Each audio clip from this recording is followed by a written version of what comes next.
E eu já tenho aqui ao meu lado um mineiro que é vice-presidente da República, José Alencar. Muito obrigado.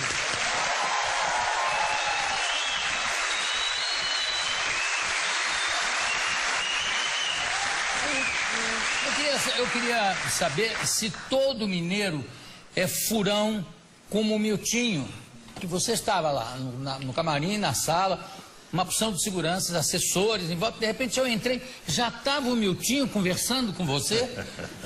É furão, que eu nunca vi nada igual. Não, sabe que nós todos acompanhamos, né, o programa do Jô, então nós conhecemos a banda, que gostamos dela. Inclusive do Miltinho? Do Miltinho também.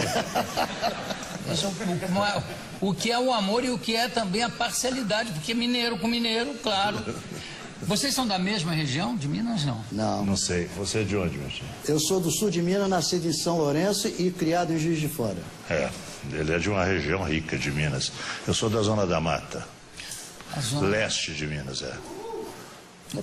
Quem tá... Olha lá. Como é que está a sua saúde? Eu me lembro que a última vez que eu falei com você foi no telefone. Aliás, não cheguei nem a falar com você porque você estava saindo da UTI no Sírio-Libanês. E eu estava lá, liguei, aí está saindo agora e tal. Aí eu digo, puxa, mas tá bem, tá bem. Quer dizer, você é mineiro e indestrutível também, né? Sabe que é aquela história, Jô. Eu não posso dizer que esteja curado, ainda que teme em dizer. Continue teimando. E continuo teimando, porque eu tenho fé em Deus e as coisas estão indo bem. Os médicos são ótimos, eu os respeito. Tenho feito tudo o que eles mandam.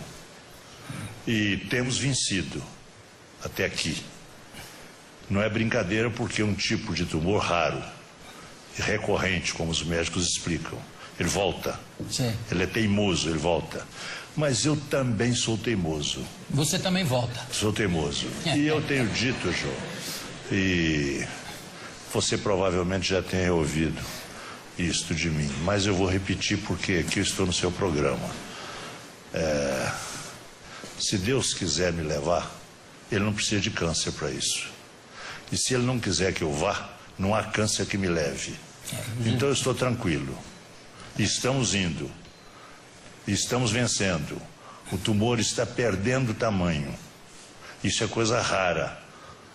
Rara, sim, de não constar registro na área médica. Os jornais médicos que constam. Não há isso. É um caso raríssimo. Quer dizer, está indo. Ele está diminuindo, regredindo, né? Ele está perdendo tamanho. Desculpa entrar nesse assunto assim de sola, mas eu sou um gordo muito curioso. Quantas cirurgias você já sofreu devido a esse tumor? São 2 estentes que eles chamam de cirurgia. Se eu contar esses 2 estentes, são 16. 16 cirurgias, sendo que cirurgia mesmo são 14. Quer dizer, isso para você já virou quase que uma rotina. Bom, amanhã tenho que tomar café com o presidente, depois vou para o hospital, faço uma cirurgia, volto, no dia seguinte já despacho. Você me falou alguma coisa? Você foi escoteiro? Fui escoteiro, fui. Aliás, porque as pessoas me perguntaram, você saiu do hospital, saiu de uma situação difícil, sorrindo? Eu fui escoteiro, e o escoteiro, havia o fundador do escotismo, que é um inglês chamado Baden-Powell. E Baden-Powell disse que o escoteiro sorri na desventura, né?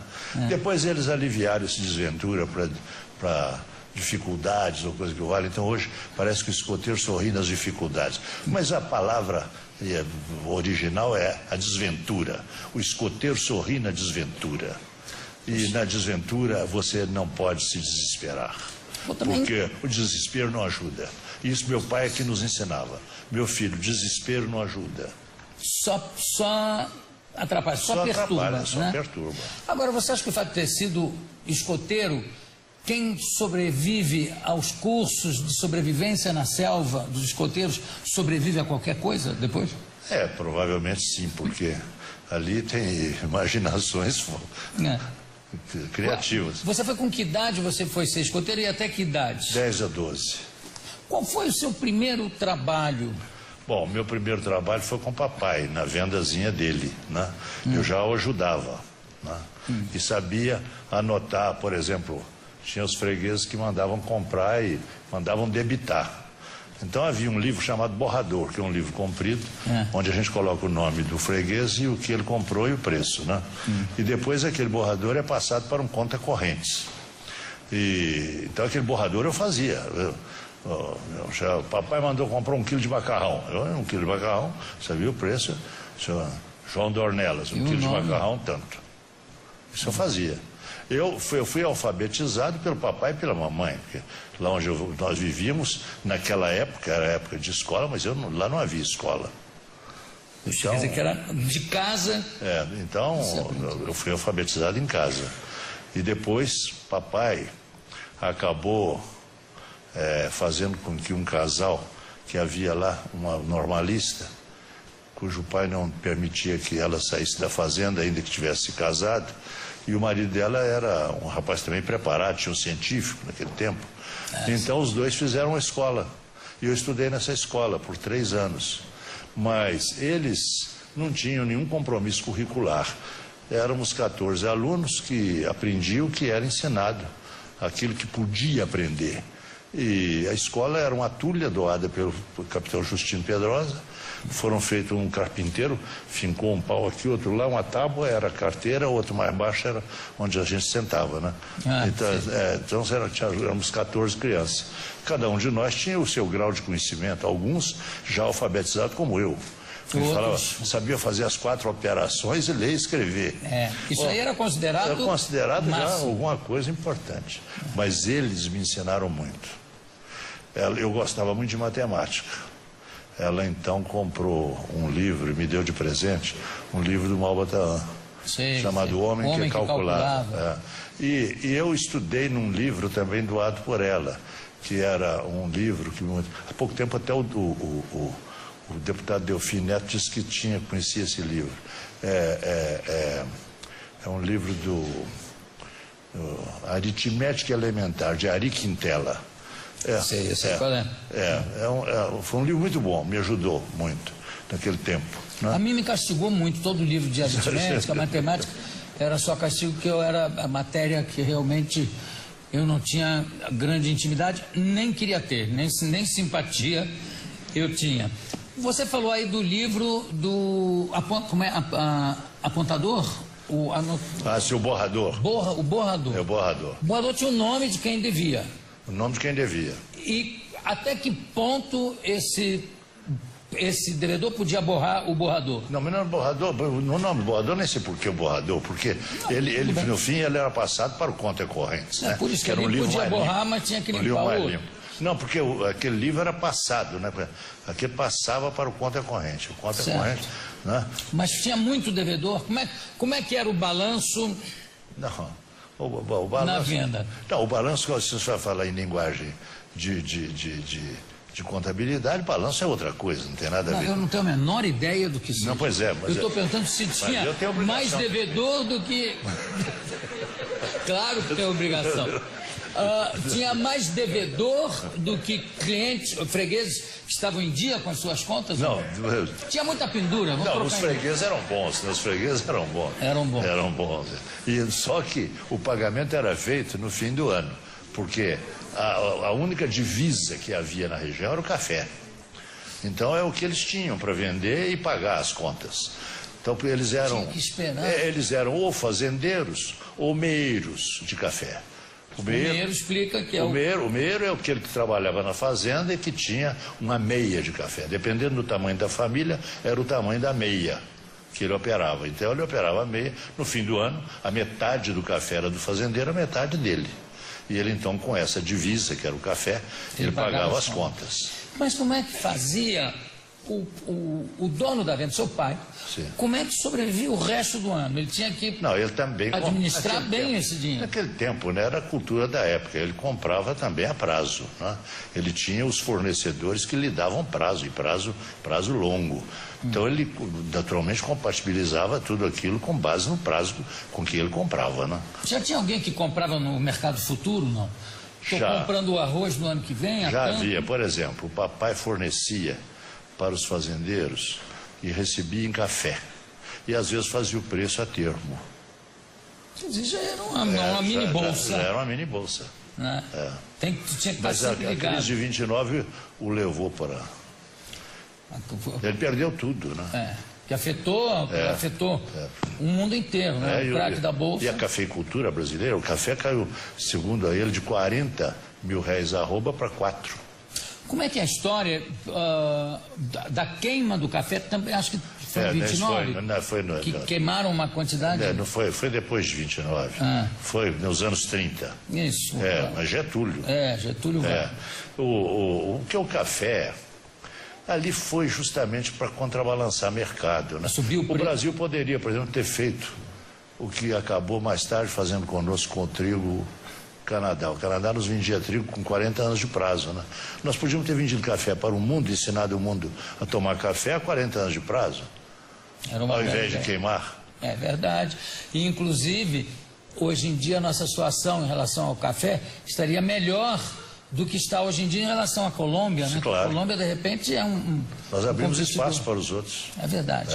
Depois desse trabalho na venda do seu pai, sim, você continuou, foi para abrir uma loja. Não, mas aí antes eu arranjei um emprego.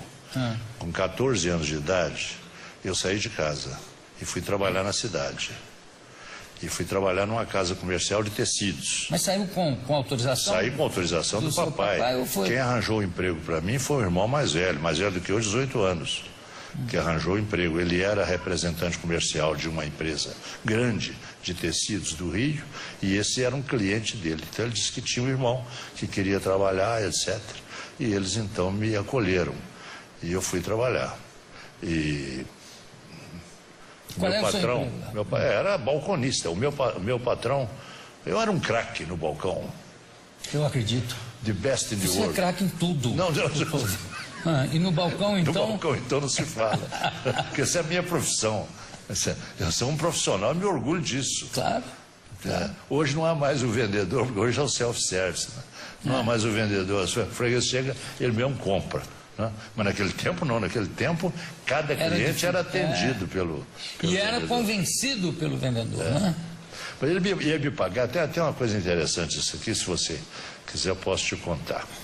Eu fui trabalhar nessa casa e não sabia quanto ia ganhar, mas perguntei num determinado momento. Não perguntou antes? Perguntei, eu sou Geraldo Magela de Souza, a empresa era Souza e Irmão Limitada. Era Jair de Souza e Geraldo Magela de Souza. Eu tenho deles grata recordação. Então eu falei, senhor Geraldo, quanto que o senhor vai me pagar? Ele disse assim, 300 cruzeiros.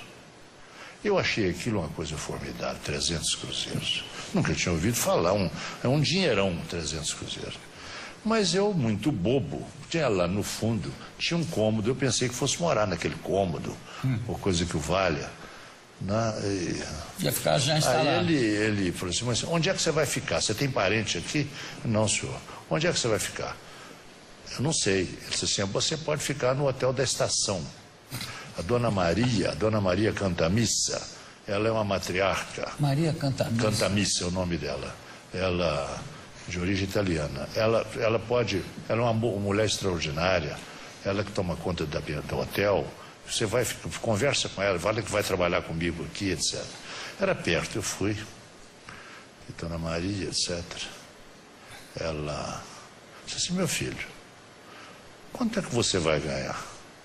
Eu falei grosso, 300 cruzeiros. Eu falei assim, você não pode morar no meu hotel?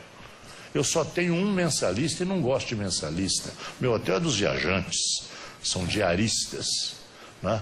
E eu tenho aqui, mas é o contador do Banco Mineiro da Produção, que é o senhor Milton. Ele paga 420, café da manhã, almoço, jantar e um quarto. Você vai ganhar 300. E nós estávamos conversando assim, Na janela, em frente, ficava a estação da Estrada de Ferro Leopoldina, e lá tinha a plataforma da Estrada de Ferro, com os bancos. Uma plataforma de Estrada de Ferro, todo mundo sabe o que é. Foi bem. Então, eu, olhando lá para fora da janela, brinquei. Falei assim, Dona Maria, e se, por exemplo, café da manhã, almoço e jantar, sem o quarto, quanto que a senhora poderia me cobrar? Ela disse assim, e onde é que você vai dormir? Eu tinha 14 anos, era um menino. Onde é que você vai dormir? Eu tinha pensado num cômodo lá da loja. Claro. Que eu ia falar com o meu patrão. Mas falei com ela, eu posso dormir ali. A senhora me deixa eu ter essa malinha. Minha fortuna está aqui nessa malinha, são 3 mudas de roupa. Eu durmo ali. A senhora deixa eu guardar a maleta aqui. Usar os banheiros aqui, que são banheiros coletivos do hotel. Ela pegou a minha mão, entrou pelo corredor do hotel, lá fazia ângulo assim, 90 graus. Ela disse assim, eu tenho um catre velho aqui. Catre é cama, né? Vou armá-lo aqui para você. Você concorda em dormir aqui no corredor? Eu falei assim, concordo, mas nesse caso, quanto que a senhora vai me cobrar? Aí ela disse assim, 280. Mas ela já sabia que ia ganhar 300. Eu falei assim, Dona Maria, mas tudo bem, eu vou dormir no corredor, só pode me fazer um preço melhor. Ela riu. Eu falei assim, ó, só pode me fazer por 200, café da manhã, almoço e jantar. Eu vou dormir no corredor, não vou ocupar nenhum quarto. Ela disse assim, 250. Eu falei assim, 220. 220. Então, ela não, ela que falou, 220. Eu disse assim, então tá bem, mas com roupa lavada.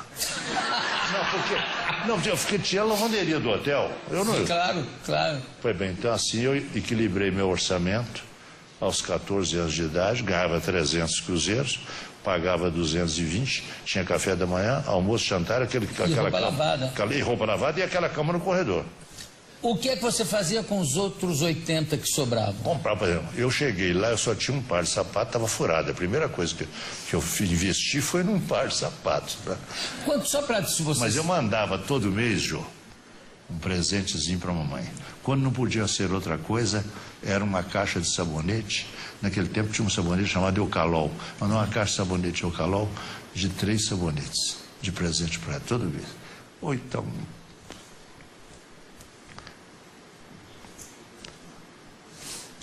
Um par de...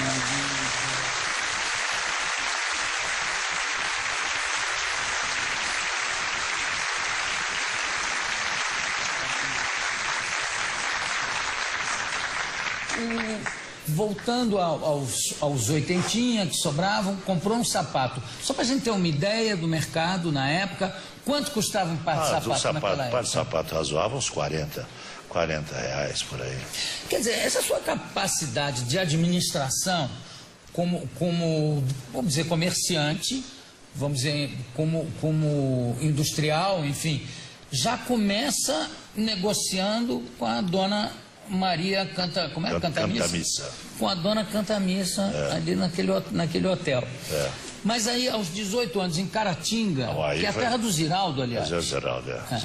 É o seguinte, Caratinga foi... Porque eu morava nesse corredor do hotel. E tinha hóspedes. Havia um que era um grande comerciante de Caratinga, chamado João Bonfim. E se hospedava lá. E o pessoal do hotel gostava muito de mim, falava bem de mim. E ele então me convidou para ir trabalhar com ele em Caratinga. E a primeira coisa que ele disse é o seguinte, lá você não vai precisar morar no corredor. Você vai morar num quarto. Aquilo...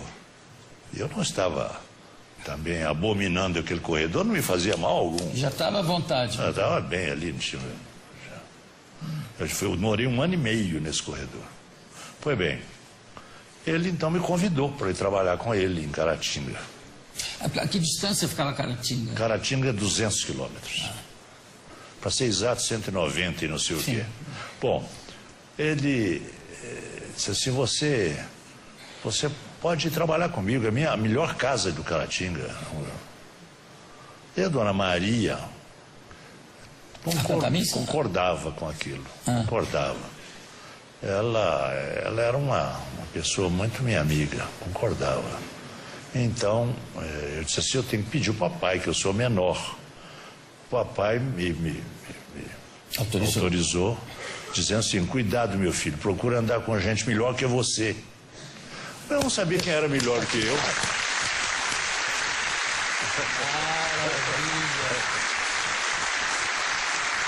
Foi bem.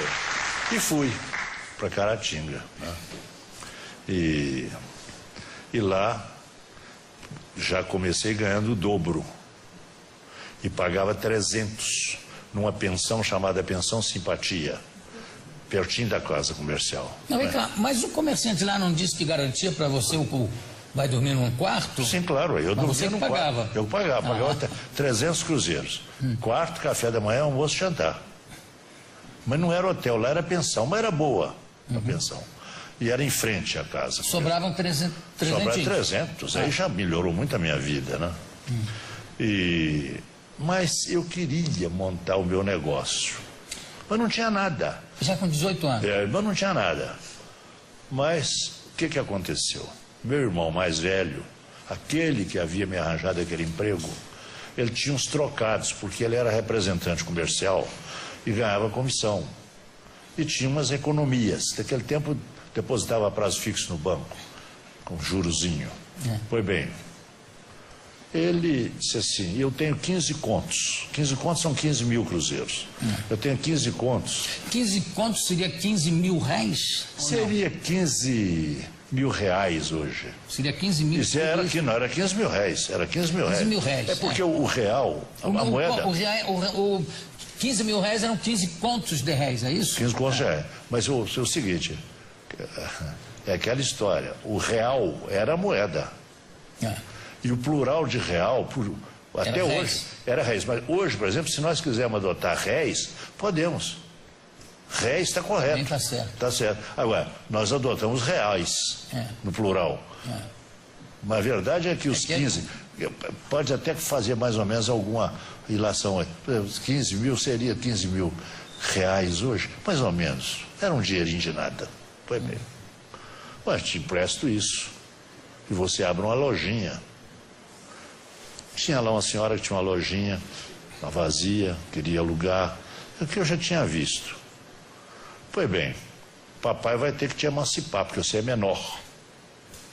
Fomos ao papai. O papai me emancipou. Antes você tinha só uma autorização para trabalhar? Isso é autorização para ir para Muriaé, mas aí agora para me estabelecer. E me estabelecer em Caratinga? Aí para estabelecer a minha maioridade. Sei. Pois bem, então, eu levava o traslado da escritura pública de emancipação no bolso. Até para as moças, que as moças queriam saber se eu era bom partido, né? Isso é muito novo, né? Muito novo. Mas eu mostrava, espera aí, eu sou emancipado. Não sou bom partido, sou bom inteiro, tá aqui, ó. Bom, aí eu vou fazer uma paradinha só para chamar a nossa vinheta e volto aqui com o vice-presidente José Alencar Gomes da Silva, que está dando aqui um depoimento, eu acho que histórico. Você já escreveu as suas memórias ou ainda é muito cedo? Não, tem umas pessoas querendo escrever, mas eu acho que isso não vai causar nenhum interesse.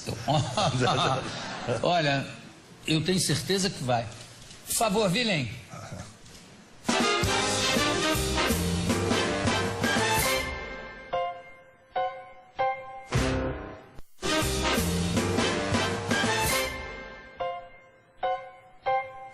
Eu estou conversando aqui com o vice-presidente da República, José Alencar, que estava se estabelecendo agora, tendo já sido emancipado, tendo aceito um empréstimo para fundar um comércio, né?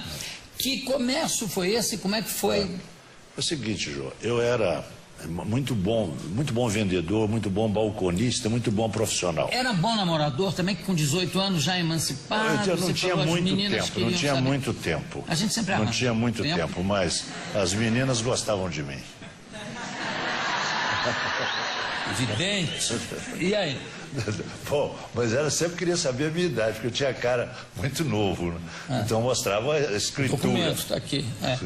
Mas Eu estava contando sobre o início, os 18 anos. Pois bem, então, eu era bom vendedor, era bom comprador, porque meus patrões não compravam sem que eu estivesse ao lado deles. E os vendedores me conheciam muito. E gostavam de mim e me deram crédito nessa lojinha. Me vendiam ao mesmo prazo que vendia para aquela casa grande onde eu trabalhava. E ao mesmo preço, e eu sabia os preços todos deles. Você sabia de cor? Tudo de cor e salteado. Pois bem, então eu montei essa casa com crédito desses 15 contos do meu irmão e mais o crédito das casas comerciais que vendiam normalmente para os varejistas. Então era uma casa de tecidos que vendia também, além de tecidos, aquelas coisas correlatas, né? Tecido, calçado, chapéu, aquelas coisas, né? E produtos de armarinho também? Também linha, de armarinho, agulha, linha, exato. Botões. Agora, por exemplo, eu ganhei um presente da Linhas Correntes, me mandou um presente com uma variedade de coisas, para eu me lembrar dos tempos, né, que eu trabalhava com aquilo. Era uma beleza, né? Então, aquilo foi o início da minha vida, foi assim, né? Como era o nome da loja? A Queimadeira. Mas isso foi culpa minha, não. Porque o nome é horrível. O nome é feio. Mas A Queimadeira. Havia um representante de uma das casas, chamado Lopes, era um português. E a casa era Tecidos Custódio Fernandes. Casa boa. Então, ele falou assim, como vai chamar a sua casa? Eu falei, senhor Lopes, não pensei, senhor Lopes. Ele disse assim, você pode colocar o nome de A Queimadeira. Ele era vendedor de seguros, não, né? Não, vendedor. Já querendo botar ideia na sua cabecinha. Mas é queimadeira, porque vai vender barato. Né? Pois bem, eu não gostei do nome, né? Ele disse assim, olha, meu filho, se fosse um bar, seria Bar Cristal, mas não é um bar. É uma loja de tecidos que vai vender muito barato. Então, A Queimadeira. E ele era uma autoridade, porque ele tinha uma casa assim, representava uma casa muito boa. Eu não posso contrariar o senhor Lopes. E era bom então, vendedor o senhor Lopes, né? Então tem uma placazinha, né? A Queimadeira, o nome da empresa, José Alencar Gomes da Silva. Porque eu era pessoa física e jurídica com o meu nome. Ao mesmo tempo. José Alencar Gomes da Silva. A Queimadeira, de José Alencar Gomes da Silva. Tecidos baratíssimos. A placa da loja era essa, né? E assim comecei. E foi muito bem sucedida essa loja. Muito bem sucedida. Um colosso. A prova está aqui, né? Evidente. O vice-presidente, essa placa, essa loja... Você tem fotografias disso tudo? Tem muito poucas fotografias, mas tem uma fotografia que tem uma placa. Dá para ler. A Queimadeira? Da Queimadeira, Você sabe que em Petrópolis, onde eu passei uma boa parte da minha infância, tinha um vendedor que vendia tecidos em frente, que era de origem árabe e era um vendedor extraordinário. E tinha o rio que passava no meio da cidade, que de vez em quando transbordava. Quando transbordava, ele pegava peças de tecido inteiros e recortava como é que chama? Retalhos. Em retalhos, né? E molhava um pouquinho na água, botava na porta, salvados do incêndio. Sim. E vendia aquilo, salvados da enchente. Da enchente, E vendia aquilo que era uma beleza. Você chegou a usar algum recurso parecido, assim, para vender tecido? Não, sabe que a gente, todos nós, tínhamos cada um o seu recurso, né? Claro. O meu recurso era modéstia às favas, era porque eu conhecia muito o mercado. Eu sabia o que o cliente gostaria de encontrar naquela casa comercial. E sabia o preço dos outros de também. todos. Conhecia tudo muito bem. Então aquilo era meu lado forte, era esse aí. Eu tinha um preço imbatível. Mesmo porque eu, quando montei a lojinha, eu já ganhava nessa casa comercial 1.200, aquela que me pagou 600 quando fui para lá. Eu já ganhava 1.200 e a pensão simpatia continuava cobrando 300. Então você vê que a coisa tinha melhorado para mim. Claro. E você não chegou a pedir um abatimento na pensão? Olha, eu agora estou por minha conta, me ajude aí, vamos baixar isso para 200? Não, mas eu já comecei da seguinte forma. Eu saí da pensão. Montei uma cama atrás da prateleira da loja. Fui morar atrás da prateleira da loja. Tinha um banheiro lá, tinha tudo direitinho. Fui morar atrás da prateleira. Foi bem. E comia de marmita de uma pensão ao lado, que mandava a marmita. Quando não tinha freguês, eu comia. Se tinha freguês, eu guardava a marmita debaixo do balcão ali, tinha um lugar para guardar a marmita. Nunca pensando, como bom mineiro, em dividir essa marmita com alguém que chegasse. Poxa. Na gaveta, paf. Tão pouca comida. mas a verdade é que eu comecei a minha vida assim, né? E me orgulho disso. Eu não tenho nenhum problema porque às vezes, né, eu tenho filhos, tenho bisnetos, né? Eu tenho 2 bisnetas. Eu tenho uma bisneta com 6 meses e uma outra que nasceu ontem. Olha que gracinha. Essa que nasceu ontem é a minha cara. Então não tem como negar. É uma beleza de menina. Claro, é a sua cara. E a primeira? O que é a vaidade das pessoas? A primeira é Maria. E essa que nasceu ontem, como é que Essa que nasceu ontem, adivinha? Manuela. Manuela. É um nome lindo também. Lindíssimo, Manuela. Quem escolheu esse nome? Nós todos ajudamos. Você. Tá. Agora vamos mudar, vamos sair aí da queimadeira. Qual foi o próximo passo do Zezinho? Aí as coisas vão acontecendo, né? Eu acabei entrando com um meio atacado, porque eu comprava quantidades maiores e tinha aqueles clientes que me compravam aqueles tecidos, né? Assim como também ingressei no atacado de cereais. Então eu comprava, por exemplo, muito arroz no Rio Grande do Sul. Eu tinha 2 grandes fornecedores de arroz no Rio Grande do Sul. Um se chamava Fetter e companhia, o outro Anselmi. E comprava e recebia o arroz do Cais do Porto, do Rio de Janeiro. E transportava para Caratinga, e lá nós tinha a freguesia toda aqui. E não só arroz, como também banha. Naquele tempo se gastava banha de porco, né? Muito, e era também do Rio Grande do Sul. Farinha de mandioca, charque, que é a carne seca, também comprava-se muito do Rio Grande do Sul. E eu tinha um armazém grande em Caratinga, e isso foi um colosso de negócio que deu muito lucro. Depois, só atacar de tecidos, e depois a indústria têxtil.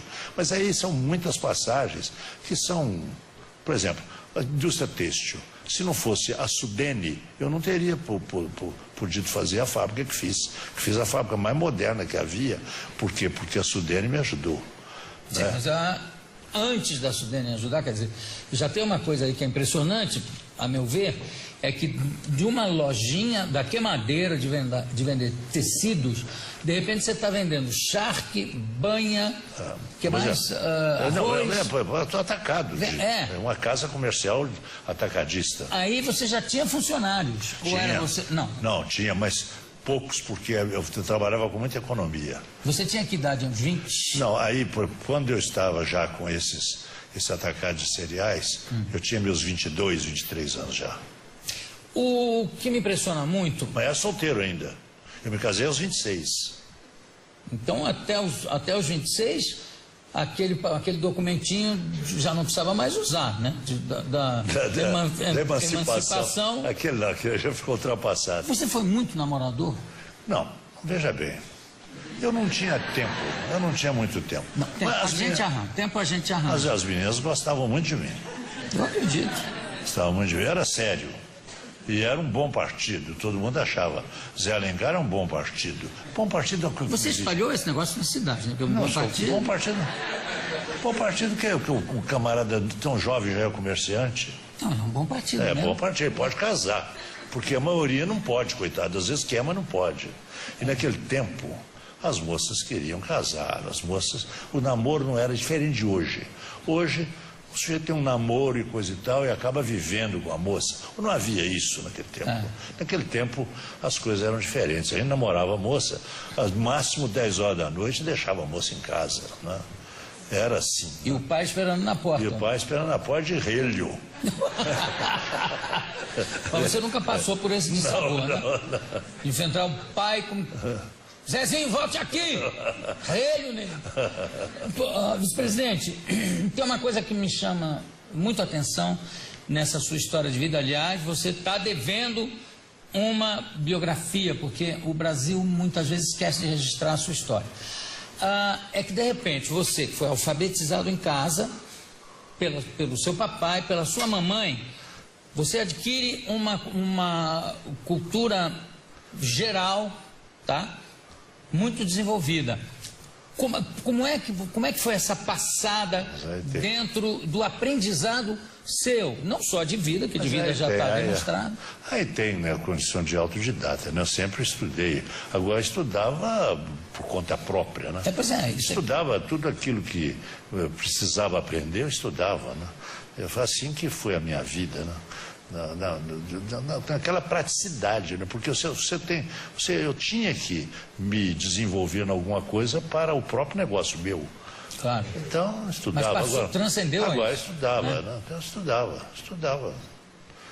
Assim, desordenadamente. Por exemplo, eu tive uma coisa interessante, desde mesmo naquela escolazinha lá do interior que foi feita, né, que era uma atulhazinha, né, que foi feita aquela escola, não havia compromisso curricular.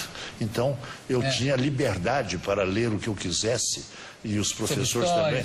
Exatamente, sobre história, sobre geografia, sobre matemática. Matemática era meu. A sua paixão é matemática. Eu gostava, toda a vida eu gostei de matemática. Né? Eu tenho um neto de 8 anos também que gosta muito de matemática. Então, ele falou assim, tem um colega, ele tem 10 anos de idade, ele disse assim, tem um colega que falou assim, Davi, você, além dos 100 que você tira em inglês e matemática, quais são as outras matérias que você tira 100? Aí ele é muito prosa. Ele disse assim, olha, todas. Mas não é verdade. Eu tinha 90 e tantos. Tá muito bom. Voltando ao tempo do começo do industrial, né? Da indústria. Você disse que foi auxiliado pela Sudene.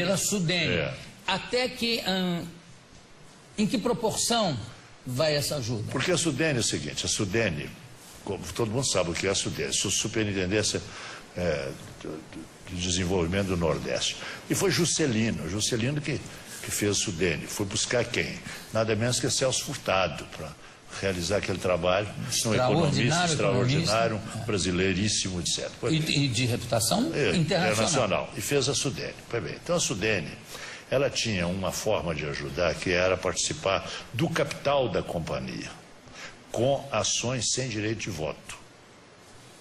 Então, a Lei de Sociedade por Ações, naquele tempo era a Lei 2627, que permitia que parte das ações fossem ações preferenciais sem direito de voto, e parte com direito de voto. Naquele tempo, me parece que era 1/3 das ações podiam ser ações ordinárias com direito de voto, e 2/3 sem direito de voto. Mas a Sudene tinha uma legislação especial. Então, a Sudene dava 75% de capital sem direito de voto. Então, era uma legislação especial para a área da Sudene. E assim foi. Nós tivemos o projeto aprovado, como classificado na faixa A de prioridade para o desenvolvimento do Nordeste, com direito, portanto, a R$3 para cada real de recurso próprio aplicado. Então, 75% eram de recursos da Sudene e 25% de recurso próprio. Foi assim feita a primeira fábrica, que foi aonde? Que é a Cotemina, Montes Claros. Montes Claros era a área mineira da Sudene, mas recebia o mesmo tratamento que os outros estados do Nordeste. Mas sabe o que também vale a pena ressaltar? É que você falou, entrava com 75% e você entrava com 25%. Mas a Sudene fazia isso com várias indústrias, né? Sim. Nem todas vingaram. Não, isso aí é outra coisa, porque a gente também não pode também igualar por baixo, tem que ver, né? Eu fui homenageado por todos os governadores de todos os estados do Nordeste como o projeto que deu certo. Porque as outras fábricas todas que eu fiz na área da Sudene foram aprovadas com a mesma classificação e nenhuma delas levou. A única que levou algum dinheiro da Sudene foi 2,3%. que foi a segunda. E as outras, 0 de recurso da Sudene. Foi todo recurso próprio gerado pela primeira. E assim por diante. Você tinha sócios nessa Tinha sócio. Não tenho sócio. Eu tenho um sócio que começou comigo desde o primeiro momento, chamado isso que eu queria saber, Luiz de Paula Ferreira. Ele está com 91 anos. Ele foi algodoeiro, ele comprava o algodão em caroço e descaroçava o algodão e vendia. Ele era um fornecedor da indústria têxtil mineira, que ele tinha a algodoeira, chamava Algodoeira Luiz de Paula. Como é que vocês se encontraram? Nós nos encontramos por causa de Rotary Club. Ele foi governador de Rotary e eu era rotariano em Ubá nesse tempo, né, no interior de Minas. E ele foi fazer uma visita de governador e ficamos amigos. E mais tarde, o vice-governador de Minas sabia que eu era amigo dele, quis ir a Montes Claros fazer política e me pediu que marcasse com ele. Fomos, ficamos hospedados na casa dele e assim nasceu a Coter Minas. Foi quando eu conheci a Sudene. Ele me apresentou ao superintendente da Sudene e esse me deu um livro. Enquanto o doutor Pio fazia política, esses 3 dias, eu estava lendo a legislação da Sudene, que é a do Celso Furtado. Quer dizer, já saiu sabendo. É o tal negócio do autodidata, né? Porque vai indo no que interessa, de repente, quando vê, ele está com. Né, pegou uma cultura geral de várias áreas e tudo aquilo que o interessava, né? Mas tem isso aí, a gente não pode recomendar, sabe, Jô? Porque o certo é que as crianças façam a escola direitinho dentro do tempo certo, porque senão isso aí pode ser que um caso ou outro dê certo, mas isso é sorte. Mas o certo é dar certo, né? Esse aqui é o verdadeiro certo. É claro que o padrão é a escola, é o ensino convencional, etc. Mas eu vejo vários casos que fogem inteiramente a isso, né? Que, inclusive até por uma certa rebeldia e uma necessidade de sobrevivência. Porque imagina se você fosse esperar construir a primeira escola para você ir aprender a ler e a escrever. Não, foi com seu papai, sua mamãe, e aí a coisa foi desenvolvendo.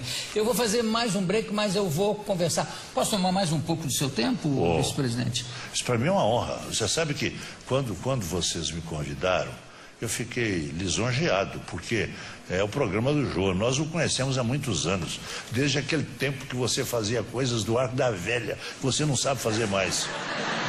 Saber eu sei, mas eu me contenho. Vai vir.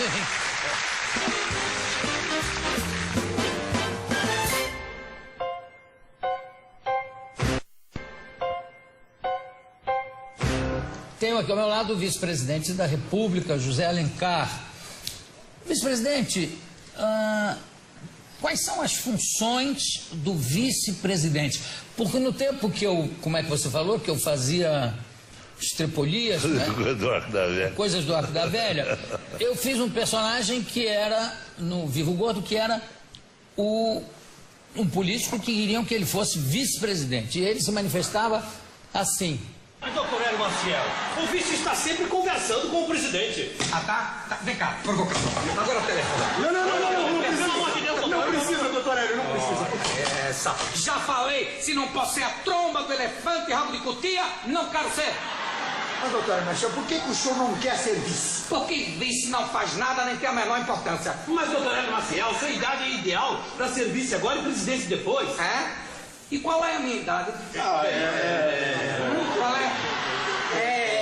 A idade é essa mesmo. A idade de vice é essa aqui, ninguém quer saber. Agora, quando é a idade de candidato, todo mundo faz especulações, se for para ser presidente. Não, dizem que ele já passou dos 90. Não, parece que ainda não tem 18. Agora, vice, tirante Aureliano, que fala, ninguém quer saber da idade. Eu insisto que o vice-presidente é muito importante. Importante coisa nenhuma. Quem é o vice?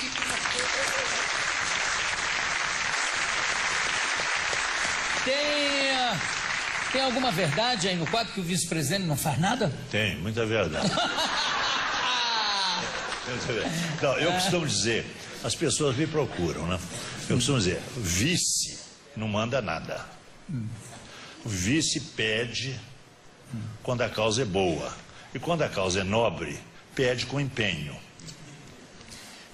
Isso é que eu coloco... Um verdadeiro político e diplomata. Eu coloco dessa maneira, porque é verdade. Agora, o que é a função do vice? A função do vice é um substituto eventual do presidente. E uma coisa é substituto, outra coisa é sucessor. Claro. É uma diferença. Porque, é claro, ele é também sucessor eventual. Mas isso é outra coisa. Eu, por exemplo, nunca sucedi o presidente. Eu sempre o substituí. Quantas vezes? 500 dias. O Lula viajou esse tempo? 500 dias. Todo. E o pior é o seguinte, é que eu falava, né, falei, por exemplo, em Natal, que eu tenho fábricas lá em Natal, né? Então eu falei num discurso lá de comício, né? Disse assim, olha, o Lula vai ganhar a eleição. Nós estamos vendo o que está acontecendo no Brasil todo e ele vai ganhar a eleição. E vai viajar muito, mas não para o exterior. Vai viajar muito pelo interior do Brasil. Então eu não vou assumir nunca. De modo que eu gosto muito aqui de Natal. Eu vou conversar com a minha mulher, nós podemos nos mudar para aqui. Agora, há pouco tempo, uma senhora falou assim, tem uma promessa que o senhor não cumpriu. Qual é a promessa? O senhor disse que ia se mudar para lá, os preços subiram, casa subiu de preço. Não, você vai comprar sítio, o sítio subiu de preço. Não, e o senhor não foi. Eu falei assim, mas eu falei que o Lula ia viajar muito aqui no interior do Brasil, e não lá para fora. Ah, não, isso é verdade, o Lula viaja muito. Pronto, está liberado. Aliás, Natal é uma cidade belíssima. Maravilhosa. Né? É lindo, um litoral, aliás, um pouco poluído hoje em dia pelo mercado imobiliário, né? Porque eu me lembro, a primeira vez que eu fui a Natal, você via aquela praia inteira, aquela areia Ponta branca. Negra, o Colosso. Ponta Negra. Ponta Negra. É um colosso. Piragi do Norte, Piragi do Sul, enfim. Quer dizer, quando o vice-presidente substitui o presidente, ele tem poderes de presidente. Sim, claro. Né? Você chegou a, eventualmente, passar alguma lei ou fazer algum ato? Não, sancionar, né, muitas leis. Muita coisa. Tem muita coisa no Diário Oficial registrado de sanção do meu período. Agora, nunca passei o carro na frente dos bois. Sempre respeitei o presidente. Onde quer que ele esteja, se houver alguma coisa que eu não tenha absoluta segurança de como ele decidiria, eu ligo para ele. Sim, e ele sempre fala, vem cá, você está na presidência, você fizer, eu assino embaixo. Por que você não disse, então está demitido? Para ver se ele ia topar. Vice-presidente... O Bira gostou dela. O cargo, quer dizer, o vice-presidente viaja muito também, porque você está me falando que viajou muito em campanha. Você continua com essa loucura de... Você sabe que o meu caso de saúde, por isso de certa forma, impede que eu faça o número de viagens que eu gostaria de fazer pelo interior do Brasil. Mas mesmo assim você não sossega. Mesmo assim, eu de vez em quando viajo. Mas, ultimamente, tenho viajado um pouco menos. Mesmo porque o período de quimioterapia, com os tais efeitos colaterais, retiram condições. Às vezes você tem a febre, às vezes prostra o cidadão. O cidadão fica prostrado. Essa febre sempre, né? Então, não é brincadeira. Você não é a mesma pessoa. Né? Pode ter melhorado. Vamos ver. A pessoa vai, quer dizer, quantas químios você já fez? Eu não me lembro. Ultimamente, as sessões que contemplam esse novo coquetel que deu certo é a partir de 1º de setembro. Como é que foi? Portanto, vai fazer um ano. Já um ano. Você sabe que eu falei pelo telefone com a sua esposa, acho que com uma das suas filhas, quando você estava no Sírio naquela época, e eu quero mandar um beijo muito especial, porque foram simpaticíssimas comigo.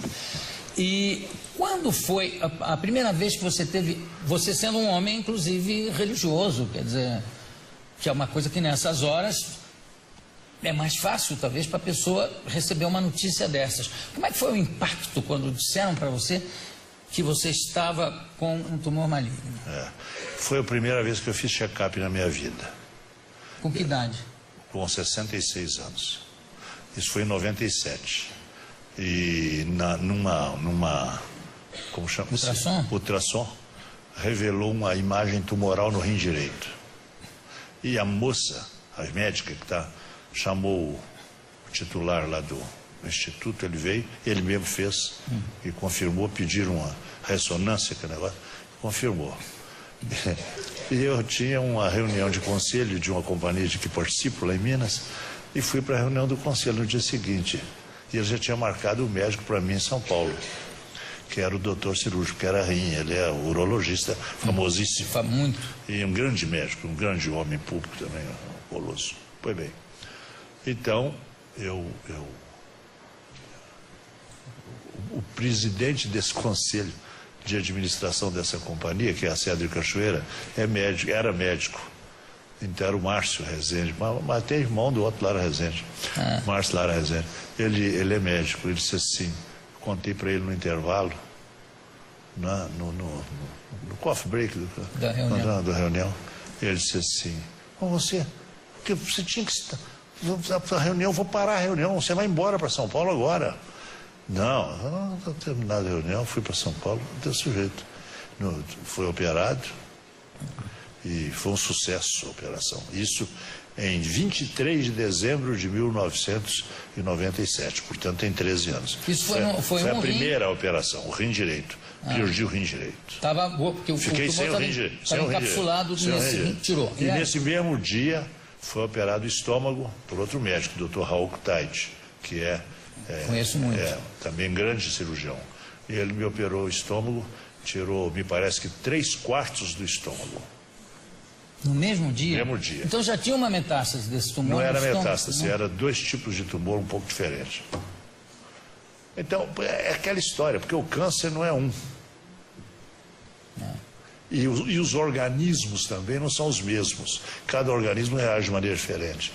Agora, o que eu posso aproveitar, se você me permite, o seu programa para dizer o seguinte: o maior remédio, vamos dizer, o caminho para a cura do câncer é o diagnóstico precoce. Tem toda a razão. Porque se você deixar passar daquele tempo, o meu não passou. O meu foi sempre por força de circunstância, não foi porque eu tivesse prevenido para isso, não foi. Aconteceu. A mão de Deus. Fenômeno do acaso, exatamente. A mão de Deus. Então, tudo bem. Agora, a verdade é que os diagnósticos foram todos precoces. E com a família, como é que foi? Quando você chegou para sua mulher e falou, deu um tumor positivo e tal, o impacto é inimaginável. Sabe como é, né? A gente, todo mundo... Eu fiz também de tal forma discreta para não criar nenhum estado emocional, né? Para quê, né? Então não precisava, né? Mesmo porque o papai ensinava para a gente, meu filho, desespero não ajuda. Na hora da dificuldade, a gente tem que ter serenidade para tratar das coisas. Tem que ter. Serenidade ajuda. E como ajuda? Eu fico impressionado cada vez que eu vejo você saindo do hospital, às vezes que eu vi você saindo do hospital, não, eu vim fazer a minha químio, depois eu vou não sei o quê, como se tivesse ido lá tomar uma injeção contra a gripe, sabe? Com uma tranquilidade, né, em relação à vida. Mas é a fé em Deus. Pode estar certo. É a fé em Deus que me dá essa tranquilidade. Eu quero dizer que você falou em privilégio, eu é que estou tendo o privilégio de conversar com você, não pelo fato de ser vice-presidente, pelo fato de ser quem você é, pelo seu depoimento de vida, que é uma coisa impressionante. Como é que começou o seu envolvimento com a política? Bom. E por que tem o site Fale com o Presidente e não tem o Fale com o Vice-Presidente? Que eu acho que é um papo imperdível. Eu digo para você que a política, ela está no sangue. Papai gostava de política, ainda que nunca tivesse exercido nenhum mandato. Mas ele gostava muito de política. E tinha o partido e era chefe político na regiãozinha dele. E agora aconteceu um episódio, ontem, que me deixou muito emocionado. Ainda hoje aqui, me encontrando com ela, a Patrícia, que é uma menina que está procurando fazer algum registro de biografia minha, foi falar com uma das minhas irmãs, ela tem 85 anos, é a mais velha das irmãs vivas. Ela então contou que o papai perdeu tudo em 29. A crise de 29, ele tinha café comprado a termo, perdeu tudo. E ficou devendo 2 notas promissórias a um cidadão chamado Coronel Abelardo Goulart, que era compadre amigo dele, mas era chefe político de outro partido, na época. E então ele procurou o papai e disse assim: senhor, compadre, o senhor agora pode pegar aquelas notas promissórias e rasgá-las. O senhor vem para o nosso partido, o senhor vai. Então, o papai teria respondido para ele, falou assim: compadre, eu pensei que você me conhecesse.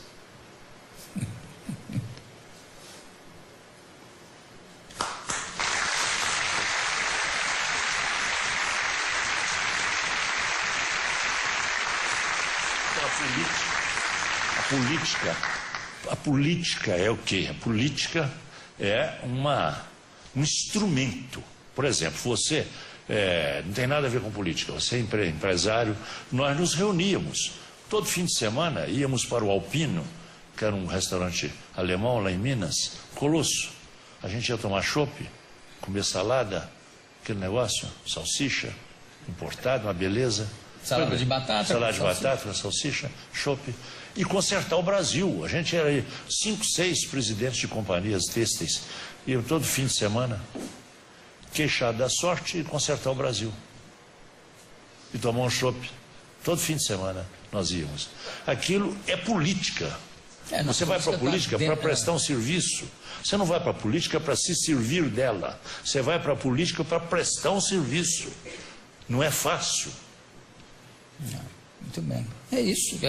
É a nossa visão de política e de servidor público, né? Claro. Agora, é aquela história.